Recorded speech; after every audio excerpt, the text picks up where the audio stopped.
Assalamualaikum warahmatullahi wabarakatuh. Kembali lagi bersama saya CP Permandar Bila, CGP angkatan 10 SMK Negeri 4 Medan. Jadi di sini kita akan melakukan percakapan pasca observasi bersama rekan saya Pak Muhammad Ali Basaribu. Ya. Apa kabar Pak Ali? Alhamdulillah sehat. Dan juga hari ini kita ditemani oleh Bapak pengajar pelatih kita Pak Febrian. Terima kasih Pak. Jadi langsung saja nih Pak Ali ya. Ya. Ada beberapa pertanyaan yang saya ajukan sama Pak Ali nih. Iya. Terkait ini percakapan pasca observasi. Nah jadi gimana nih Pak Ali? Perasaan Pak Ali terkait kemarin berjalannya observasi di kelas yang sudah kita laksanakan. Ya, pada saat Bapak observasi ya memang saya merasa merasa agak-agak agak tegang ya. Tapi ya alhamdulillah ketika saya pada saat Bapak observasi saya lebih percaya diri. Lebih percaya diri saya untuk mempraktekkan pengajarannya. Gitu dia. Jadi kira-kira Pak boleh nggak nih diceritakan kembali nih pada area pengembangan apa yang Bapak lakukan di dalam kelas kemarin dan kira-kira langkah-langkah yang sudah Bapak lakukan dalam kelas itu apa? Langkah pertama itu saya membuat yang namanya perangkat pembelajaran. Perangkat pembelajarannya itu wajib saya buat dan juga langkah-langkah pembelajaran. Selanjutnya saya melakukan pengembangannya itu fokus ke siswa. Mulai dari ada beberapa item tuh, mulai dari pengenalan fungsi dari sistem RIM, baru komponen-komponennya, dan juga saya juga melakukan praktek. Praktek untuk melakukan sistem RIM, melakukan pembongkaran, pemeriksaan dan juga pemasangan. Jadi berarti itu kegiatan waktu langkah-langkah pembelajaran kemarin Pak ya? Iya betul sekali. Nah jadi menurut Pak Ali nih dari area pengembangan tadi, kira-kira udah ada keberhasilan atau belum? Alhamdulillah sudah ada, karena kan saya pada saat sebelum mau melakukan pembelajaran, saya juga sudah membuat yang namanya kontrak pembelajaran. Saya selalu memberikan arahan kepada anak-anak, kontrak pembelajaran kita sebelum kita melakukan pembelajaran itu adalah yang pertama kita akan belajar teori, pemahaman teori. Ketika anak-anak semua sudah pemahaman teori, kita melakukan praktek. Tentunya fokusnya di sistem rem hidrolik Pak ya? Iya, sistem rem hidrolik. Jadi alhamdulillah kalau gitu Pak, kalau udah berjalan dengan lancar, kira-kira Pak ada hal-hal yang menjadi kekurangan saat pembelajaran di kelas itu apa Pak? Hal-hal yang berkurang ya secara secara internal ya. Dia ada internal, ada eksternal. Kalau dari internalnya dalam diri siswa, terkadang ada siswa juga kurang mengikuti pembelajaran. Ada yang tertidur, mungkin ada juga yang fokus dengan temannya untuk berbicara, yang tidak memperhatikan, dan juga kemungkinan ada beberapa fasilitas-fasilitas yang belum memadai, ya, yang belum tercover. Namun saya memberikan tugas ya. Umpamanya ini ada kegiatan-kegiatan praktek, umpamanya belum tercover fasilitasnya, saya akan memberikan tugas seperti teori ataupun rangkuman catatan, itu yang saya berikan kepada siswa. Oke, berarti ngasih tugas tambahan Pak ya? Iya, tugas tambahan. Kira-kira nih Pak, kalau boleh tahu nih penyebabnya kurang aktifnya, ada beberapa siswa yang kurang aktif itu, menurut pengalaman Bapak di kelas itu penyebabnya apa? Motivasi dari anaknya ya.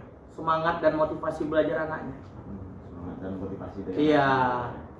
Kadang anak-anak ini dia yang pertama itu sehingga dia tidak termotivasi itu mungkin ada hal-hal yang membuat dia terpengaruhi, mungkin dari lingkungan keluarganya ataupun lingkungan sekolahnya, mungkin dia kurang semangat dia belajarnya.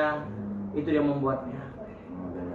Jadi Pak, mungkin itu bisa jadi rencana ke depannya Pak ya, untuk lebih pemantapan lagi dalam proses pelaksanaan pembelajaran juga di kelas. Jadi Pak, ukuran keberhasilan nih Pak dari proses pembelajaran yang Bapak laksanakan itu kira-kira kalau dari siswa kita kan ini kan kompetensinya sistem rem hidrolik tuh. Nah, kira-kira keberhasilan itu Pak dari si anak itu apa?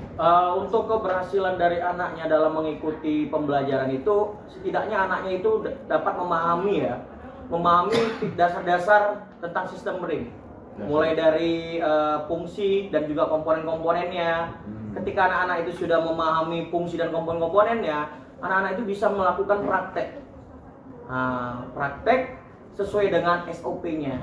Sesuai dengan SOP. Iya. Pengajaran sistem rem hidrolik tadi Pak ya? Iya, betul sekali.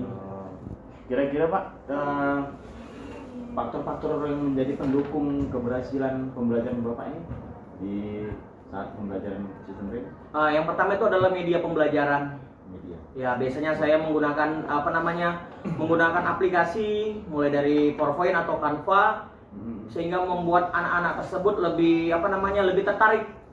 Ya. Berarti media tadi Pak? Iya, media pembelajaran dan juga fasilitas lah, fasilitas mulai dari alat ukurnya, mulai dari alat-alat yang lainnya, pokoknya alat pendukung untuk praktek. Untuk praktek berarti termasuk di situ bahannya sepeda motor? Iya, sepeda motor. Iya. Baik, ini Pak Ali, kira-kira dari yang udah kita rencanakan tadi Pak, mudah-mudahan bisa terrealisasi dengan baik Pak. Baik. Baik Pak,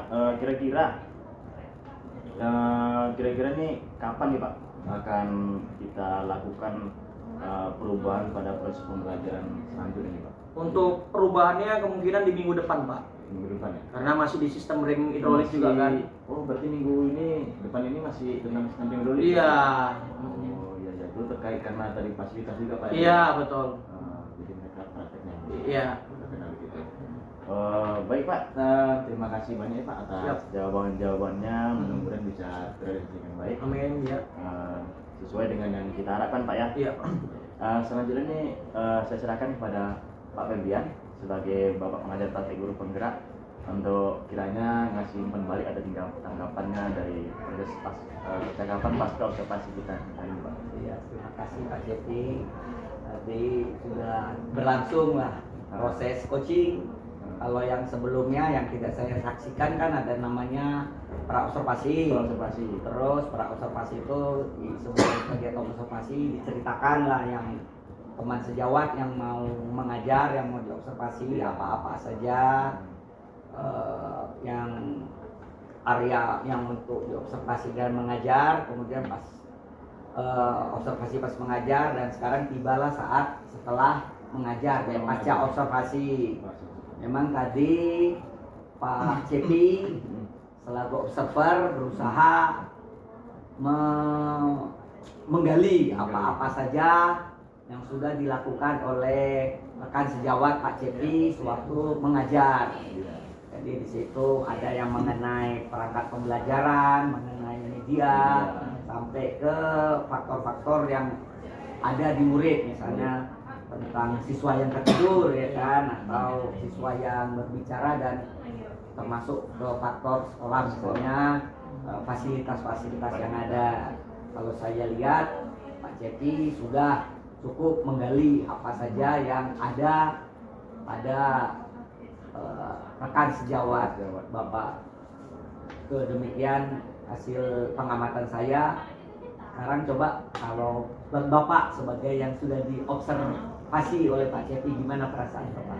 Ya perasaan saya ya senang gitu, karena ya kita ketahui bersama ya, yang namanya kita seorang guru itu perlu juga kita sharing-sharing lah dengan guru kita, dan gaya belajar kita juga perlu juga kita dinilai. Mana tahu nih saya bisa mengevaluasi cara saya mengajar seperti itu Pak. Karena perlu juga kita sharing-sharing, boleh juga teman kita melihat kita bagaimana caranya kita mengajar di dalam kelas. Kemungkinan nanti dari teman kita juga akan memberikan beberapa hal yang baik untuk kita, teknik-teknik mengajar, itu dia. Jadi yang dilakukan Pak Cepi tadi sebenarnya teknik coaching. Coaching ya. Teknik coaching itu sebenarnya Pak Cepi berusaha menggali potensi Pak Ali. Iya. Jadi Pak Cepi berusaha memancing dengan pertanyaan-pertanyaan untuk menggali potensi yang ada pada diri Pak Ali sebagai seorang guru. Jadi di kegiatan coaching Pak Cepi tidak punya hak atau tidak punya wewenang untuk memberikan solusi. Ya, baik Pak Febrian sebagai pengajar praktek guru penggerak Angkatan 10 Terima kasih banyak Pak sudah mengasihkan jawaban-jawaban tanggapan-tanggapannya atas hasil percakapan pasca observasi kita kali ini. Semoga apa yang jadi Bapak sarankan jadi ya ide-ide baru bagi kami berdua untuk kedepannya untuk perbaikan proses pembelajaran di kelas. Kemudian juga untuk Pak Ali, terima kasih banyak Pak Ali Ya, sudah sama-sama, Pak.